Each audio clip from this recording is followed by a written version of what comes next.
Welcome to this week's edition of World Crisis Radio. And as a result of a legal action brought against me by Melania Trump, and therefore I think by the Trump campaign, it now falls to me to fulfill the role of your First Amendment champion. Right now we have an unprecedented lawsuit against the London Daily Mail and against your humble servant. And that is a lawsuit brought by in effect by a presidential campaign against, in one case, a large newspaper, one of the London tabloids, and on the other hand, against myself. I am an independent blogger. I am a person of, we could say, modest means. I am not a billionaire, but nevertheless, it seems now to be my job to assert the First Amendment. And I want to say something, first of all, about why I think this is so important. And I have to make no bones that I'm asking for people's help. I'm asking you to support me in the course of this action, because the only conceivable way of opposing a very oppressive and chilling kind of legal action is for the people who support the First Amendment. Please stand up. Please do some things. Be active. Support me in any way that you can. Now, I cannot obviously go into the internal details of this lawsuit because this may get to litigation. I'm not going to comment on any of that, except from the outside, not going inside, but staying outside. It is, in my view, unprecedented. My research is not yet complete. But as far as I can see, it is unprecedented for a presidential candidate's wife, an aspiring first lady, to come forward and sue a journalist in this country, or indeed a foreign newspaper. I don't see any precedent for it.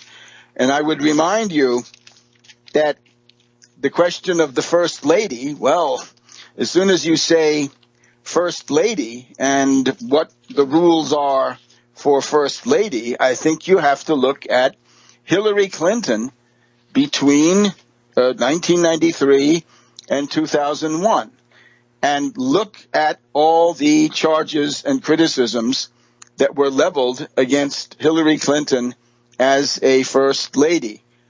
And this was done with no holds barred. This was an extremely vigorous and implacable campaign of public criticism against Hillary Clinton. And, of course, the same went for Bill Clinton. And then you can go on to George W. Bush, and you can even look at some criticism and other negative derogatory information published against Laura Bush. But I think if we hold on to the Hillary example, you will see that this went on without limits. Now, somehow things have changed, and not in a good way. So now we have the danger of some kind of a chilling, a narrowing of the First Amendment. Now, Donald Trump has never made a secret of his desire to limit, to restrict, in my view, to undermine the First Amendment. You may remember that when he appeared to meet with the Washington Post editorial board back in the springtime, he was asked about that. And in particular, one of the members of the editorial board, Ruth Marcus, who's also one of the Washington Post journalists, confronted him saying, in an ideal world, you'd be able to sue me, right? And he said, well, I might be looking for a retraction or a correction, but the idea, yes, a lawsuit. And he also said several times during the Republican debate that we want to tighten the libel laws. And what that means is to restrict free speech as we've known it and make it more easy to sue and otherwise come after people who are doing standard political journalism, right? And again, think of that Clinton era and think of the guideposts and benchmarks established during the time of Hillary Clinton, which was a no-holds-barred approach to this. So something very strange going on. Now, let's just talk about the tremendous benefits of free speech. I don't think I am exaggerating if I say that the First Amendment is at least a pillar and cornerstone of our entire system of government. In some ways, it is the pillar and cornerstone of the entire edifice of our government. And you'll remember what it is, right? It's the First Amendment. It's got precedence over the others, right? That's got to mean something. Congress shall make no law respecting an establishment of religion, and it goes on, or abridging the freedom of speech or of the press. Freedom of speech and freedom of the press. I think both are involved here.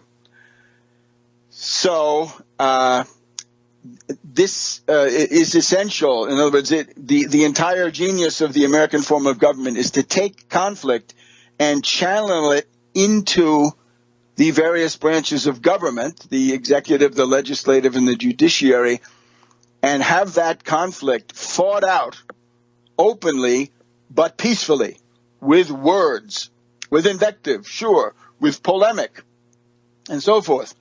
So it's one of the stabilizing mechanisms of our form of government to have free speech and freedom of the press in this form. That is, I think, a critical public interest. It's part of our stability. It's part of the idea that you don't immediately see conflicts arising in the streets. They can arise in the halls of Congress or in the press or in public meetings or demonstrations. And the entire panoply of what the Supreme Court and others have defined as free speech and freedom of the press. We've had all kinds of conflicts about reporters and their sources. And generally speaking, we have to remember the only profession, the only industry, really, if you want to call it that, mentioned in the Constitution is the press, journalism, being a reporter. So this enjoys a kind of special status under our system of government. Now, the current interpretation from the Supreme Court goes back to the famous case of Sullivan versus New York Times. And out of that decision, that verdict, right, that precedent, we are reminded that under our system, private persons enjoy greater protections, but that public persons enjoy far less in the way of protections. And the further you go up the ladder and the more public the public person becomes, the fewer the protections. And, of course, the presidency, the president, the first lady, the first family, and other officials around them in the White House, those are the most public of public persons. Back in a minute on World Crisis Radio. Welcome back to World Crisis Radio. This is Webster Tarpley. Now, I'm your First Amendment champion. I am the only American named in any of these actions so far, and therefore I urge you to help me fulfill this role and support me in any way you can. And certainly one way to do that, I've been talking about this now for the past 2 or 3 weeks, is the radio broadcast that I now do every day, and it soon will be 5 days a week. The American System. The American System brings together Daniela Walls, of the Tax Wall Street Party, myself, and we do the news day to day, but really hour by hour. We're keeping up with world events. So I would ask you to go to americansystem.tv. That is americansystem.tv, and subscribe. And you will then be kept informed about all of the critical features of this critical legal action. So we've affirmed the absolute necessity of free speech, the absolute necessity of a free press. This is the American tradition. This is the heart of the matter. And at the very pinnacle of the First Amendment, the most public people in this land are the president, the first lady, and other top government officials in Washington. That is where the First Amendment begins. The First Amendment also lives through the efforts of writers, journalists, reporters, bloggers, people like me to some extent, but also big newspapers who attempt to keep the First Amendment flexible and young, and not let it fall into desuetude or neglect. Right? It's got to be exercised. Otherwise, it might become sclerotic, and that would be a disaster for our country. So again, if you're a public figure, you have a very difficult standard. If you're a public figure and you want to prove that somebody's defaming you, you've got to prove that that person knew that the charge was false or acted with reckless disregard to the truth. And I can, without going into any details, I assure you this does not apply. Now, the other question is, the courts over the years, and rightly so, have granted a great deal of leeway to people writing about political matters and people who are writing about, in particular, the presidency. And the purpose of this is, it's widely recognized that somebody running for president has got to be thoroughly vetted. They've got to be thoroughly examined. They've got to be researched. It's important, as I've always said, if you want to get your hand on the thermonuclear button, then the public has to know everything about you. And by everything, I mean everything. Be it your tax returns, be it your health records, be it your mental health records, and similar information. There really can't be any areas that are off limits if you're running for president. If you want the nuclear launch codes, you're going to have to submit to that kind of an examination. So therefore, it's been recognized as a public interest that there be the most thorough examination, the most complete examination, the most comprehensive examination of people who want to take over the White House. Now,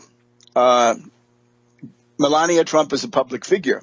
This is beyond the shadow of a doubt. There's a lady who took to the stage of the Republican National Convention in Cleveland, I believe it was July 18th, and she gave what amounted to the keynote address of that Republican National Convention and called in the course of her speech for her husband, Donald Trump, to be elected president of the United States. There is nothing more political. There is no more political terrain for such statements than the one she therefore went on to. So that establishes her as a public figure, and among public figures, one of the most prominent in the entire country. So this unprecedented lawsuit, once again, we'll be looking, right? If we find precedents, we'll call them to your attention. Threatens all of that. Now, let me also point out why I consider this so important. If you have unclarified issues, if you have areas of uncertainty in regard to the first family, in regard to a presidential candidate or an aspiring first lady or a vice president for that matter, people who are going to exercise what is now a supreme power of life and death, because of the question of the nuclear arms that we possess and that others possess, obviously, that is a grave danger to national security. These issues, if they're unclarified, they must be clarified. If they are uncertain, they must be made transparent. Because otherwise, what might happen?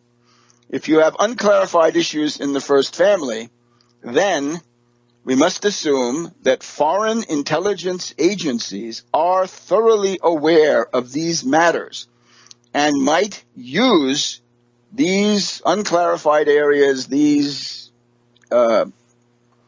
areas of less than transparency. They might use these areas to blackmail the White House, to blackmail the president. And this then impacts the entire national security of the United States.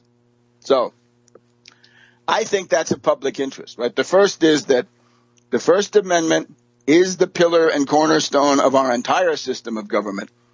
And secondly, the question of foreign intelligence agencies blackmailing the First Family and the White House. This cannot be excluded. We've even had former CIA officials speculate about various kinds of influence exercised from abroad on the candidates one way or the other.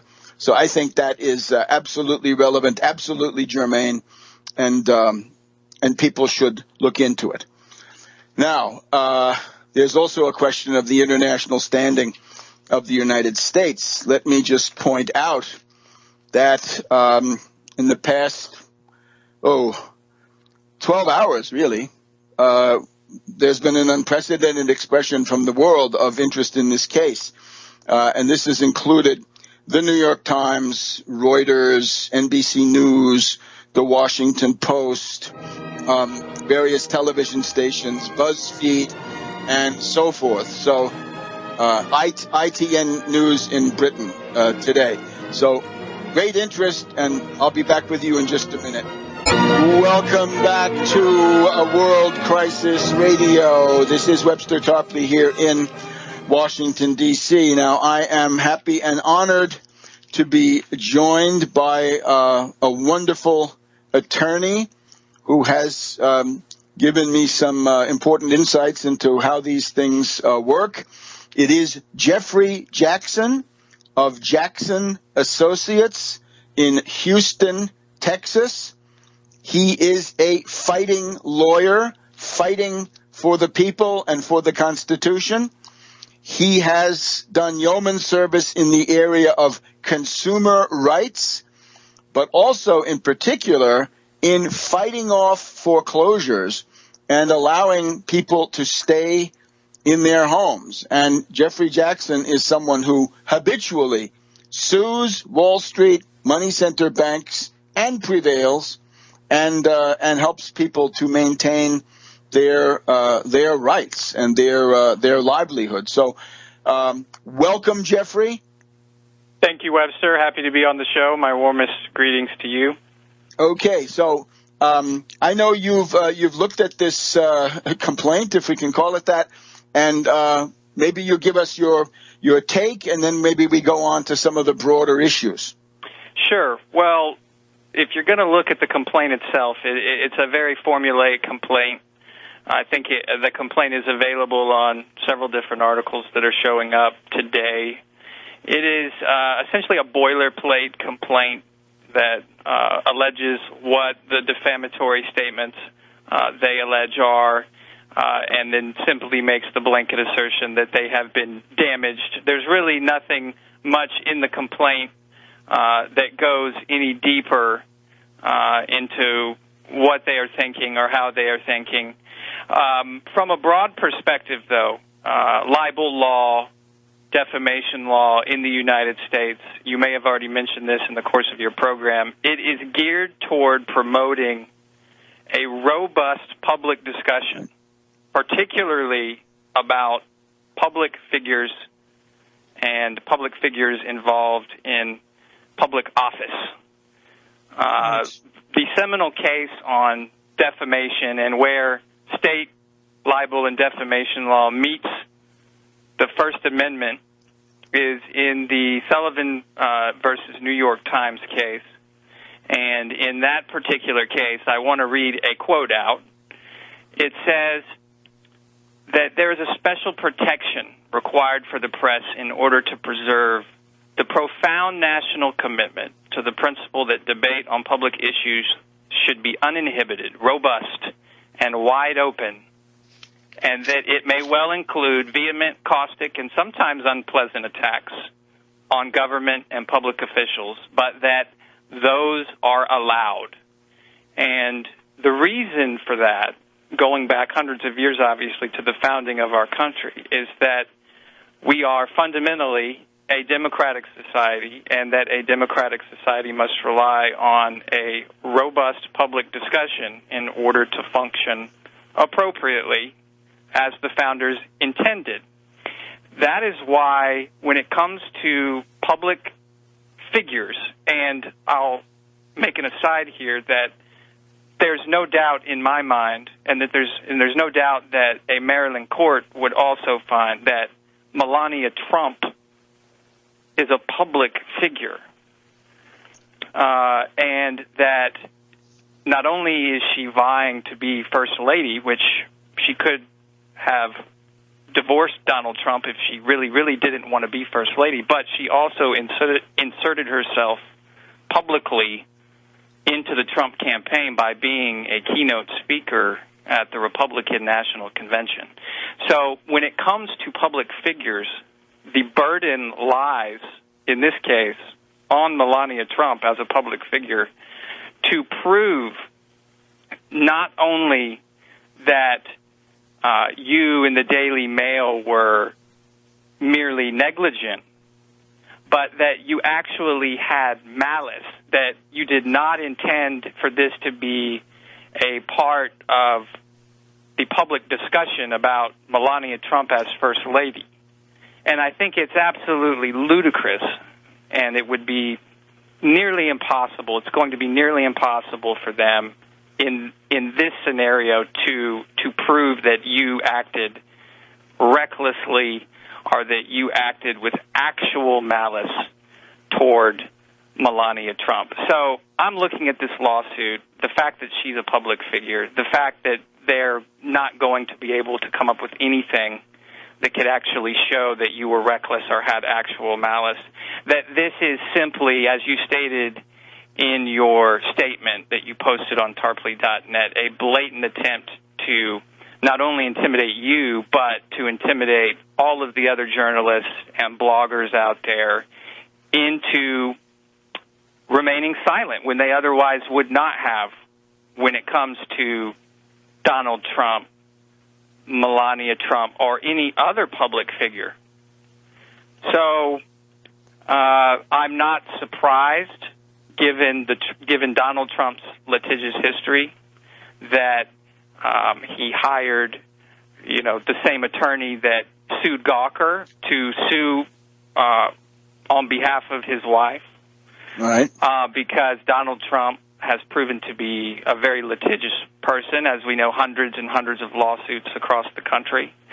So I think at the end of the day that it's just another example of not only Donald Trump, but the Trump family in general, that they are willing to bring nearly, in my opinion, frivolous lawsuits like this in order to intimidate the press. And as we know, Donald Trump has made statements in the past, just within the last few months, I believe, saying that if he were president, that he would do everything he could to roll back the journalistic protections of the First Amendment and to increase or to decrease the burden on plaintiffs like Melania Trump to prove libel and defamation. So yes. What I was saying in the first two segments is that if you look at our entire system of government, right, this is the First Amendment, right? They put it first, and it is the freedom of speech and the freedom of the press, and these shall not be abridged, and that really, I think you can say in some ways the entire system depends on this, because this is the regulator, right? And as has often been pointed out, the only profession mentioned in the Constitution is press. It's reporters, journalists, right? People who do pretty much what I do, although some of them do it on a larger scale. So I would also be interested to see what are the further implications of this. Where does that leave our entire system, right? If we could think about that for a little bit. Right, right. If you look into the Supreme Court cases, they do a balancing test as part of their analysis. If they take the benefits arising from a robust public discussion and they weigh it against the, possibility or the harm caused by possibly defamatory statements coming out of this robust marketplace of discussion. And without hesitation, every Supreme Court case errs on the side of the robust public discussion. And they talk about how chipping away... Jeffrey, I wonder, that's our hard break. Can you stay on for the next segment? Sure. Wonderful, thank you. We'll be right back here on World Crisis Radio. And the Supreme Court errs on the side of robust public discussion every time. Back in a second.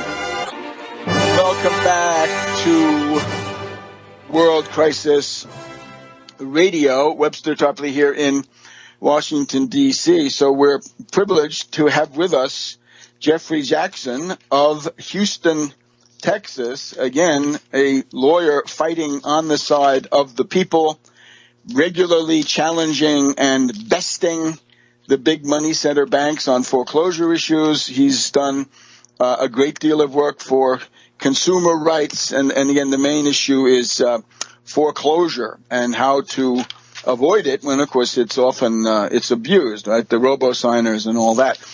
So, Jeffrey, you were saying that you had actually reviewed some of the jurisprudence from the Supreme Court, and that whenever in these cases the justices are confronted with the balance of the equities, I guess, between a robust discussion and possible embarrassment to an individual, the overwhelming tendency is to go for the robust discussion. Is that accurate? Yes, that is absolutely right. And the idea is that even though they take that position to err on the side of a robust discussion, that they acknowledge that taking that position, that it is possible that it could increase the likelihood of embarrassing defamatory statements with regard to public officials. But the Supreme Court says that's all right. And they essentially say that if we were to strengthen the libel laws and weaken the position of the First Amendment, that the impact on the robust discussion would far outweigh any harm that would result from defamatory statements made. And so the idea is that the Supreme Court is willing to give credit to the American people, in other words, that people should get all of the information that is available and out there in the public realm, in the public discussion, and that they can decide for themselves whether something is defamatory, libelous, and disregard it. And so that has essentially been the hallmark or the foundation of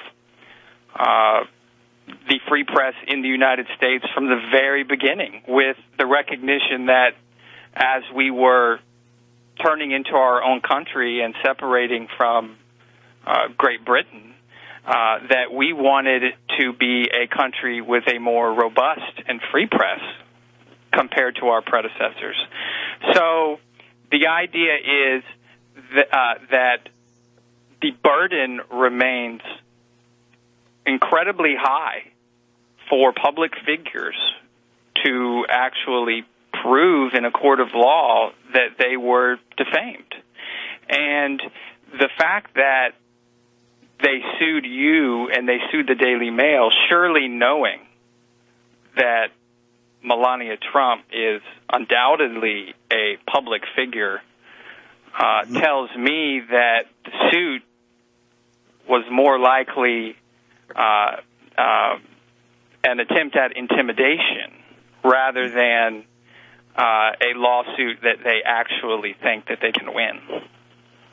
So, in other words, we're talking about the public's right to know.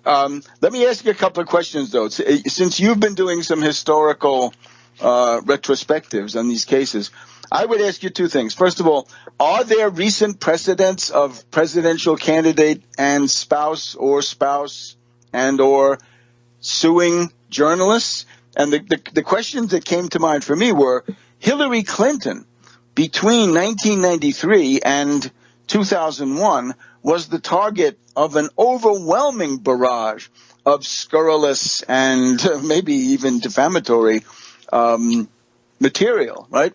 And pictures and all kinds of things. And I'm wondering, did she ever try to have recourse to the courts to suppress that?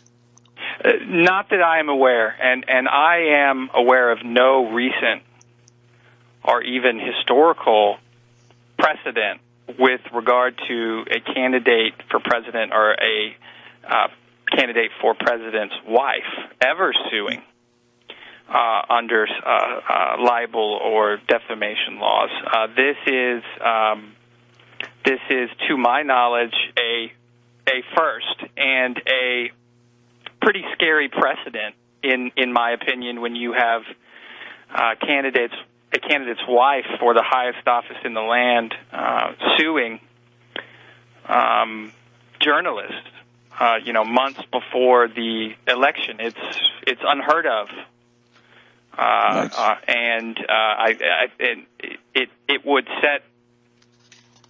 It has set, because they have sued it, I guess you could say, it has set now a disturbing precedent that candidates can influence an election and the press's coverage of an election by bringing suits like this in the middle of an election.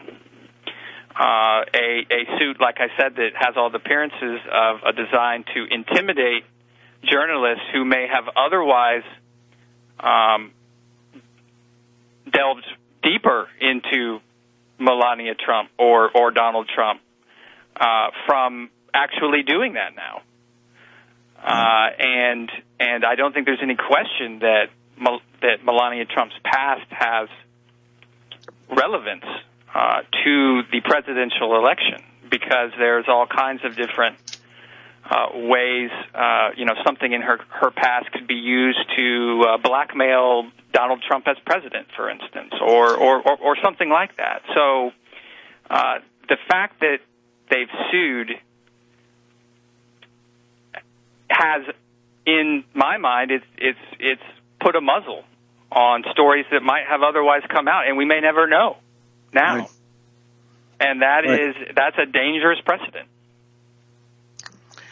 And when you say blackmail, I mean, that's my starting point has been that. In other words, we've had, in the course of this campaign, we've had a former director of the CIA suggest that one of the candidates is under the influence of a foreign secret intelligence agency. So the foreign secret intelligence agencies are going to know this, and if there is blackmail to be done, we have to assume that they're going to attempt to do that, and that the national security is therefore at stake. And therefore, there is, I think, a significant public interest in not allowing the chilling of free speech and free press on a matter like this. I couldn't agree more. Being First Lady, being married to the president, matters related to the First Lady, particularly when she has exposed herself by being a keynote speaker at the convention, that there's no question that is of public interest and relevant to the election. So it is. You've been saying, Webster. I frequently listen to your program. I don't miss very many, and you have been saying that a Donald Trump presidency would be a departure from the American tradition, a complete and utter departure from our Republican system, and by that I mean our democratic republic, not Republican Party. Right. And this lawsuit is an example, I believe, or constitutes evidence to support your assertion that Trump is not business as usual. Trump and a Trump candidacy would be a Trump presidency would be a presidency of intimidation and a presidency of authoritarianism. All right. Perhaps we leave it at that. I don't want to keep you from your well-deserved Labor Day weekend. I want to thank Jeffrey Jackson in Houston, Texas, and express all my gratitude and admiration for the fine work he does. Okay, Jeffrey? Thank you, Webster. Happy to be on the show. We'll be in touch. Thank you so much. Goodbye. And we'll be right back with World Crisis Radio. Welcome to the second hour of World Crisis Radio. This is Webster Tarpley speaking to you from Washington, D.C. So the issue is now the First Amendment, freedom of speech, freedom of the press under unprecedented assault. There are no precedents for this action against yours truly. Let me just take this opportunity to sum up my response. This is the statement which I have issued and which is now circulating, I guess, around the world. Statement regarding Melania Trump lawsuit. Melania Trump's lawsuit against me is without merit. Mrs. Trump is she's a public figure, actively engaged in the Trump for President campaign. We are confident that Mrs. Trump will not be able to meet her high burden of proving that the statements published about her on my website are defamatory or were defamatory in any way. Her lawsuit is a blatant attempt to intimidate not only me, but journalists of all stripes into remaining silent with regard to public figures. This lawsuit is a direct affront to First Amendment principles and to free speech in our democratic society. Signed, Webster Tarpley, Ph.D., dated yesterday, September 1st, 2016.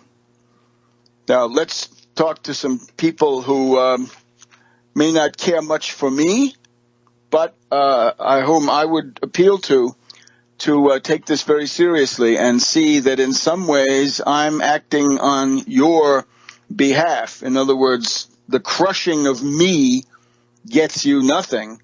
It's going to get you a lot of grief down the road, because once these precedents are there, they're there.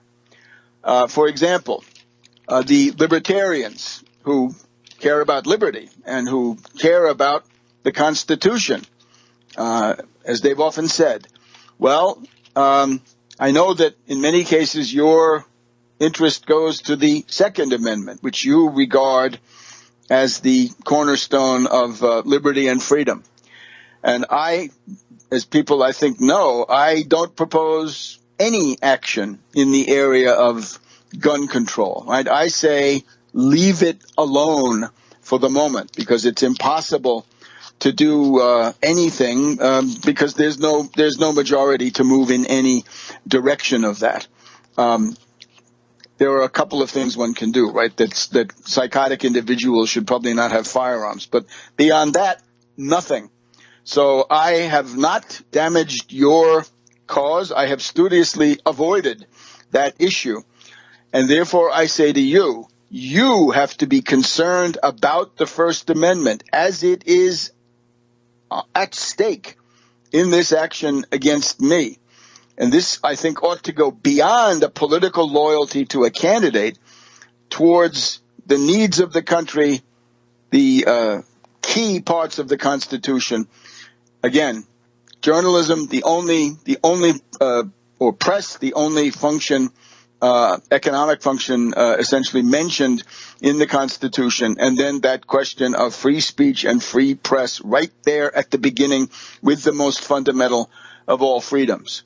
So, Second Amendment, if you want to organize to protect the Second Amendment, you're going to need the First Amendment in order to do it. You're going to need to write about it, and you're going to need to talk about it, and indeed you're going to need to rally about it, right? You're going to have to assemble peaceably and petition the government for redress of grievances if it comes to that. So without the First Amendment, no political action worthy of the name is possible.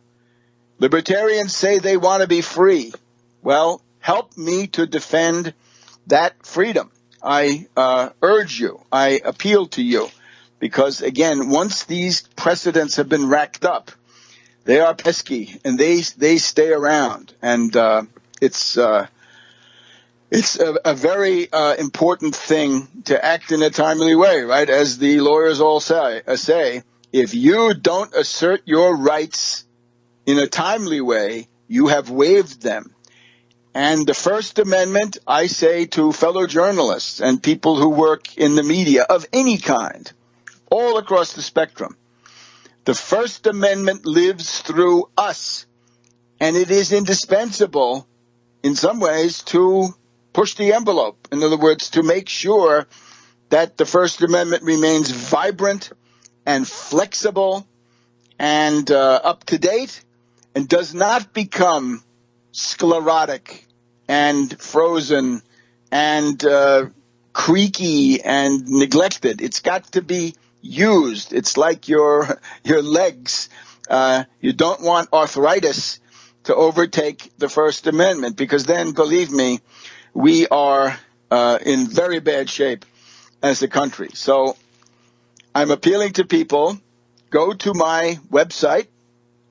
Go to americansystem.tv, americansystem.tv. It's all lowercase, no spaces, nothing in between, all small, americansystem.tv, and subscribe. Become a subscriber to the American System daily radio program, which goes out.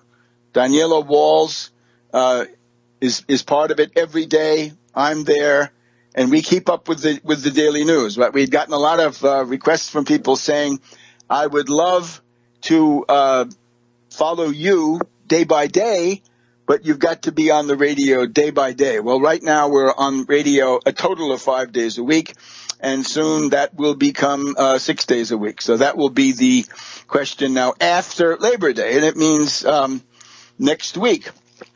So I hope people will take all of that very, very seriously. So take that statement and indeed send it around, please.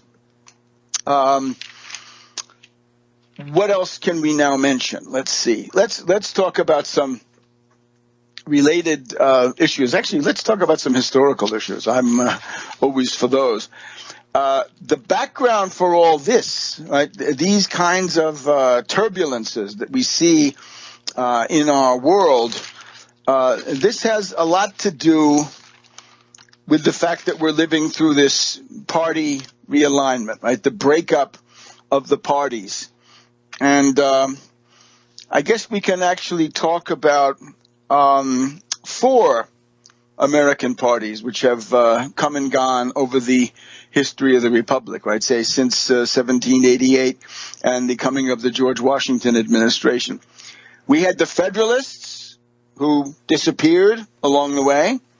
We have the Whig Party, who also disappeared along the way. We probably ought to say something about the anti-Masonic Party, which was a rather interesting political formation. It got support from all kinds of people. Thaddeus Stevens, the later radical Republican leader, you've seen him in the movie. But also John Quincy Adams, I think, had some good things to say about the anti-Masonic party. And then we have the Know Nothing Party, and I think the Know Nothing Party allows us to answer the question: who are the nationalists today? Who are the American nationalists? Is it Trump, or is it somebody else? Let's talk about that. And then we probably ought to say something about the history, say, in the time when the collapsing know-nothings were confronted by the growing Free Soil and then Republican parties. So we'll be back in a minute on World Crisis Radio. Welcome back to World Crisis Radio. This is Webster Tarpley speaking from Washington, D.C. We're now on the verge of the Labor Day weekend.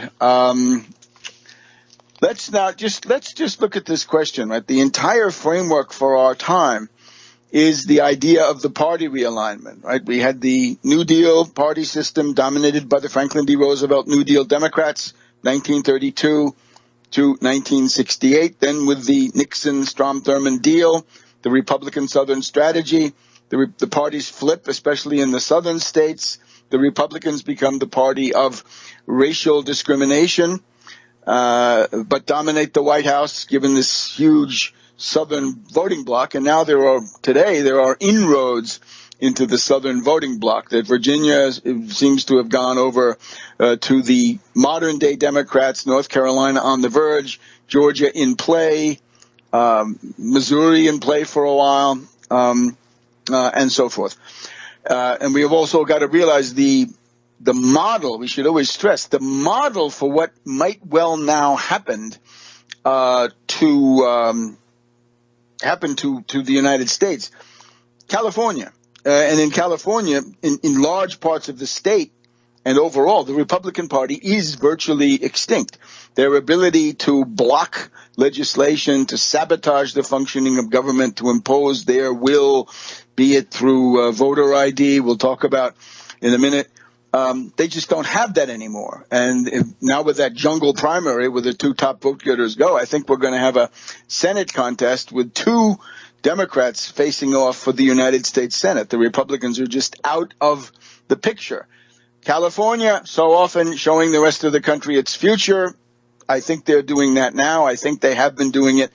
And it goes back to the world of Governor Pete Wilson, Governor Pete Wilson of California, who essentially staked out a position of implacable hostility to Latinos and to immigrants in that state where that is such a demographic absurdity. He went ahead and did it, and the Republican Party has been reeling ever since. But now let's just talk about these parties, right? The parties come and go. The Republican Party, we believe, is on its way to oblivion, at least as a national political force capable of sabotaging government, of shutting down the government. And we've been talking about that lately because, of course, people want to know, why didn't the economy recover? Well, the economy didn't recover because of Wall Street, because of the fact that the reform legislation, right, the various palliatives, right, the various Band-Aids that were offered, right, Dodd-Frank above all, this impotent piece of legislation. Dodd-Frank didn't work. The zombie bankers in Wall Street have racked up more and more derivatives, and they are now set to take part in a European banking crisis. Then on the other side, though, we had all this stuff with the Satan Sandwich, the Super Committee, the Fiscal Cliff, and all of the sequestration, this draconian austerity, which is now crippling our entire government like a straitjacket, like a ball and chain. And then with the help of Cruz and other Republican fanatics, the October 2013 budget crisis and the shutdown of the United States government. And in the course of all that, there were two close calls on default, on national bankruptcy. So those are some of the reasons, right, that Standard & Poor's was offered a pretext, an engraved invitation by the Republican Party to downgrade U.S. debt and thereby increase the interest rates that the U.S. government pays. I don't think it worked, but it may work again in the future. All right. So Republicans on the riding off into the sunset, we hope.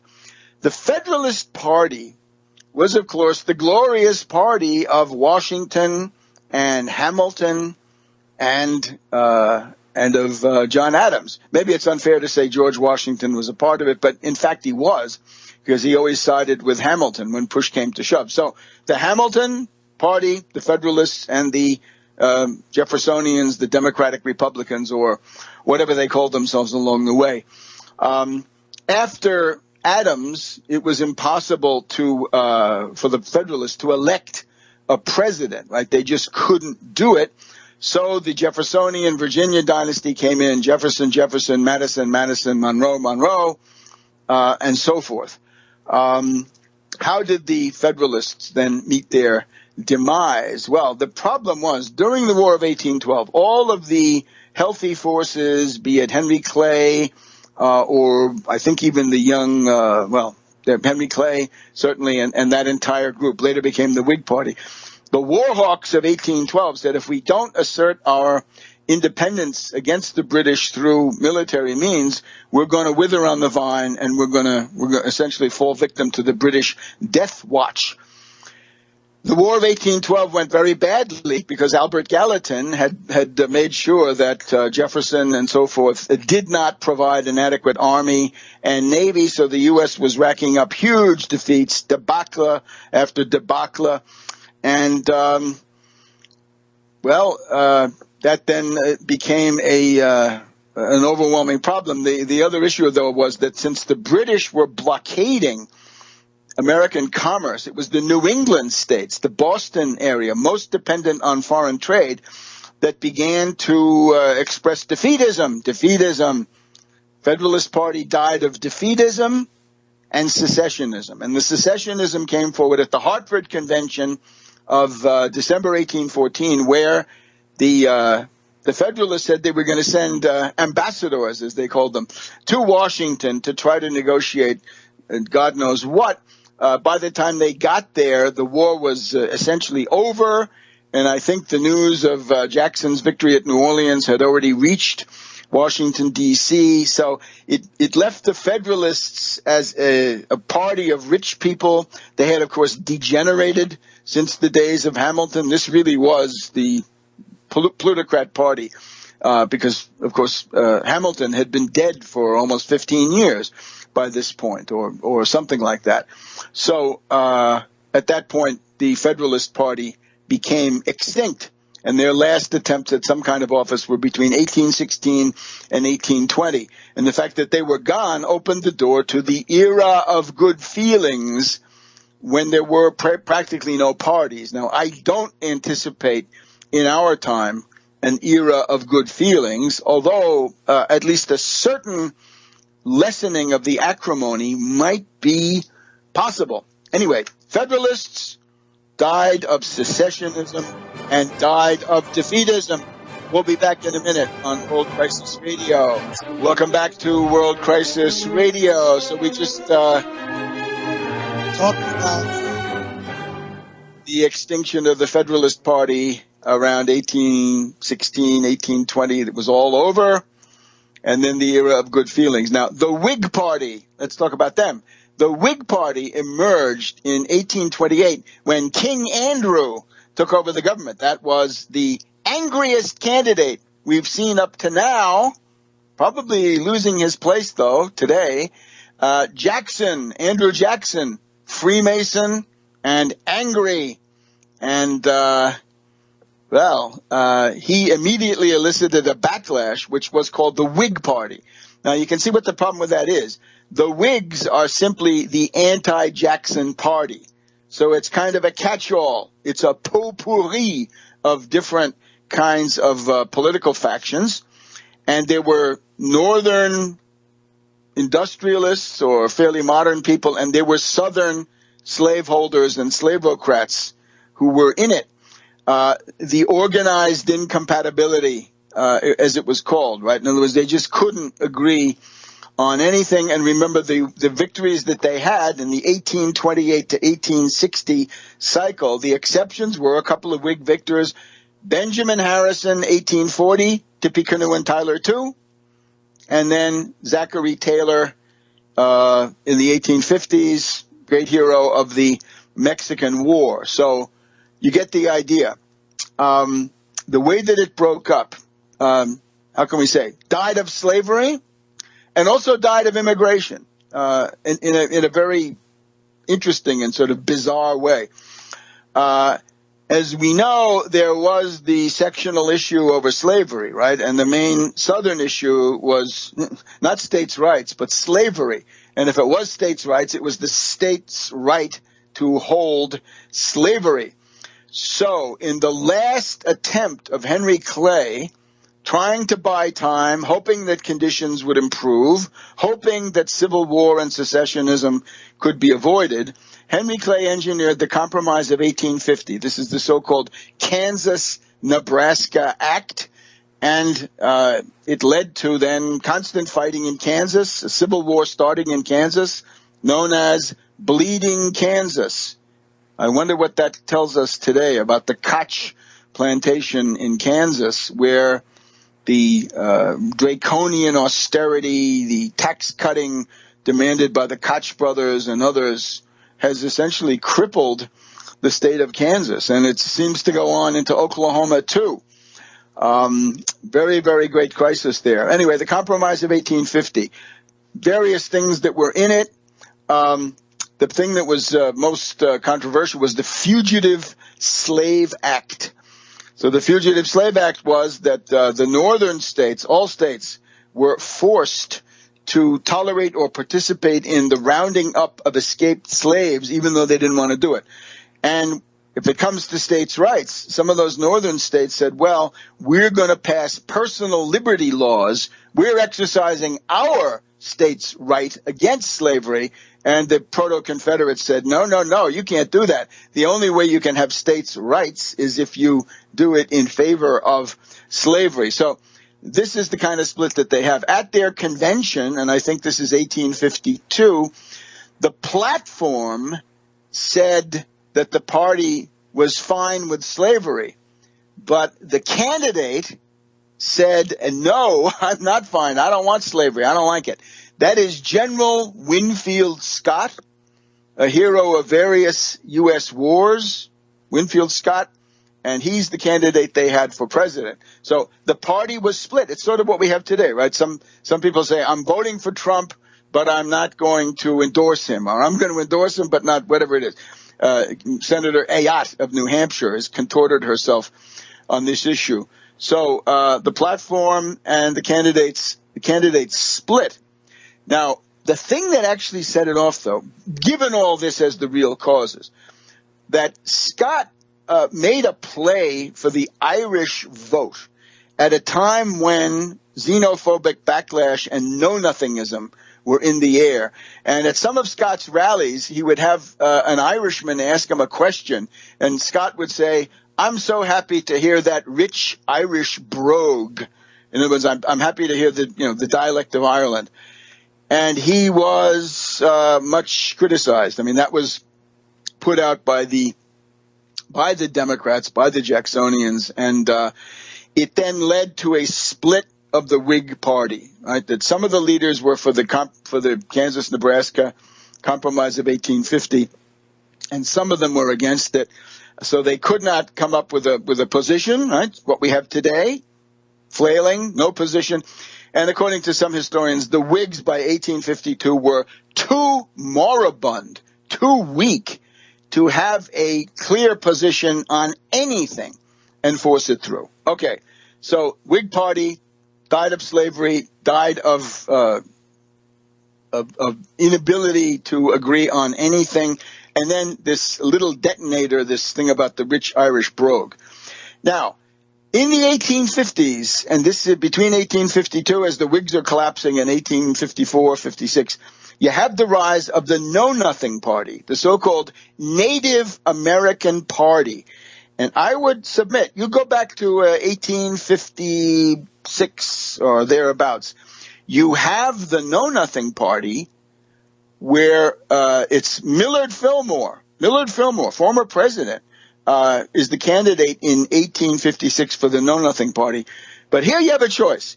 You can either be xenophobic with the Know-Nothing Party, the Native American Party, or you can be an American nationalist with the Republican Party, right? And that would have been John C. Fremont, 1856, who did not win, but he set the stage for Lincoln. So get the idea? The xenophobic party is not, repeat, not the National Party. The Republican Party of Lincoln in the future, but at this point with Fremont, that's the nationalist party. Anyway, the Know-Nothings had no answers on slavery, secession, so they essentially disappeared and they were swept aside by Lincoln. Although it does mean that some of the people in the Republican Party of 1860 and so forth were originally coming from the Know-Nothings. The other thing I would point to, which was that there was this anti-Masonic party. And this was, on the surface, this was the American system. It was supported by Thad Stevens, Gettysburg College, and John Quincy Adams. And the target, this was another way to be against Jackson, because Jackson was a notorious Freemason. So in this case, the Freemasons were just, again, pushed aside by the growing momentum for the Republican Party in 1856 and then in 1860. So the extinction of parties and how this works, and what I hope you got out of that brief and necessarily sort of elliptical summary, some of the signs of the creaking and the wrenching and the rivets popping in political systems when they're on their last legs, and also that this can sometimes be a time of upheaval. Now, let's look forward to the congressional session that's coming next week. Or first of all, let's look forward to the presidential election. I think one encouraging sign that welcome back to World Crisis. So, in the near future, we will bring you a discussion of the really deep roots of freedom of speech and freedom from the press. And I want you to know that one of the starting points for this is John Peter Zenger in little old New York. In New York in the year 1734, where the royal governor put Zenger on trial for criminal libel after the publication of satiric attacks. This was the New York Weekly Journal.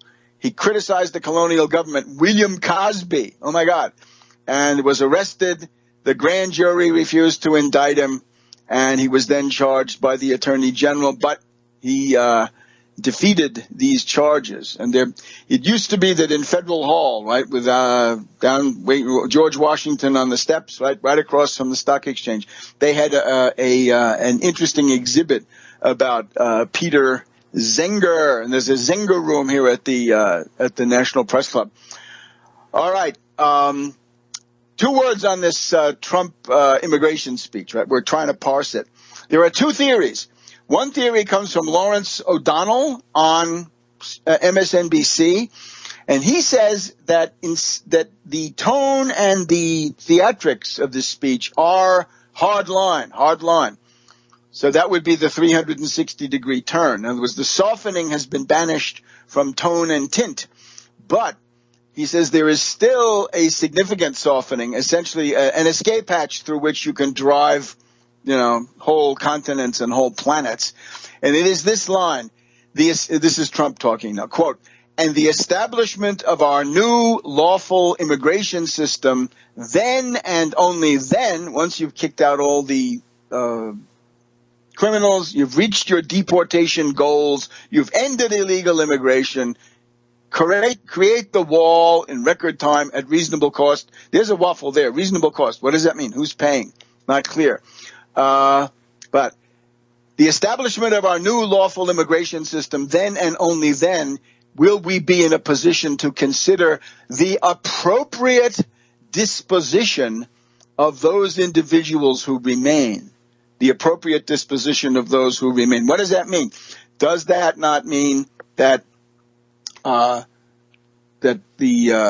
people who remain might then be allowed something or other, right? Who knows, right? Who knows how far that door might open.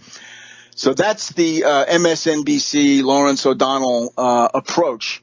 The other one, though, is this question of due process, which, given the attack on the First Amendment, we might want to look and see what's up with the Fifth Amendment. So the Fifth Amendment, the attack on the Fifth Amendment, I think it's clear. I said so yesterday.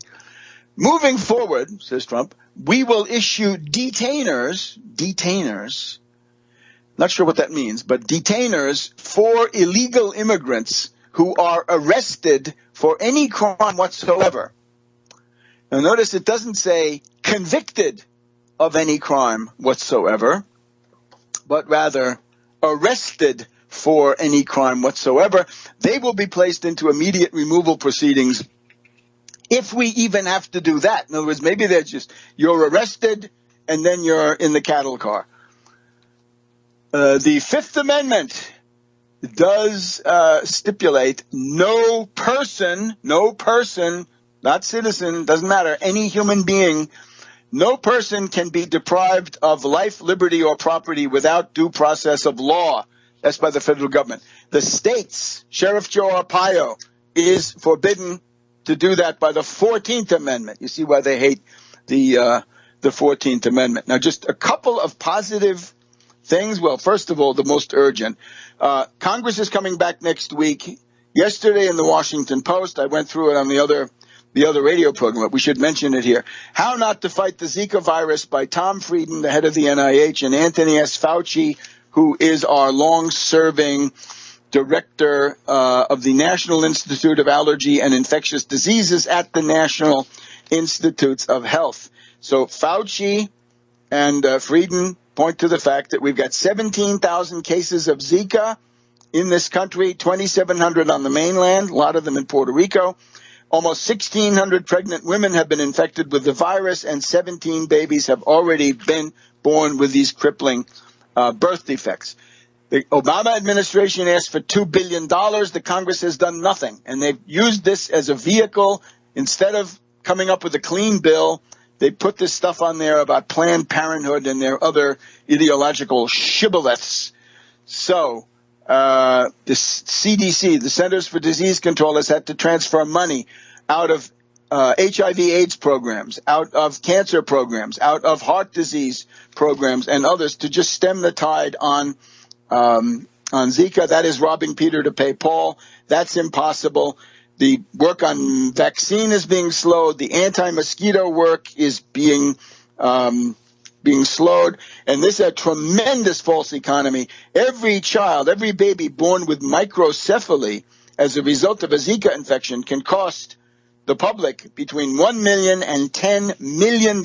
So it would be smart to fund this money now. So we've repeatedly called on Obama, use your constitutional power, call those congressmen back, wreck their vacation plans. We're sorry, but this is the life and health of all these babies. So they're hoping that Congress will step up to its responsibilities next week. Notice that one of the people involved in this is Pence, right? The vice presidential candidate. The other thing, good news, that the attempt of the state of North Carolina to use voter ID to prevent voting by minority groups, poor people, and others, has been defeated definitively at the Supreme Court. So this election will be contested under more or less normal conditions. North Carolina had tried to impose an onerous voter ID requirement, expensive, reduced the number of early voting days, changed registration to make it harder to register, harming blacks who vote for the Democratic Party. So the Fourth Circuit in, I think in Richmond, they say that this is now Judge Diana Gribben-Motz, who I think provided a positive, a reasonable view of this. The new provisions target African Americans with almost surgical precision, and they impose cures for problems that do not exist. The state of North Carolina, with its asserted justifications, cannot and does not conceal the state's true motivation. Of course, the state says, we're afraid of voter fraud, and we say there's almost no such thing as voter fraud. Why don't you look at vote fraud?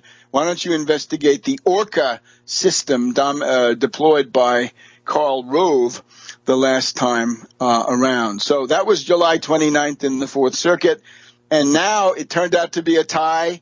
Roberts, Kennedy, Thomas, and Alito say, go ahead, North Carolina, suppress the voting, but it's not enough. It's a tie, and therefore the rightly argued, with right reason, the argued opinion of the Fourth Circuit stands, and North Carolina will not be able to suppress the black vote, as they had tried repeatedly to do.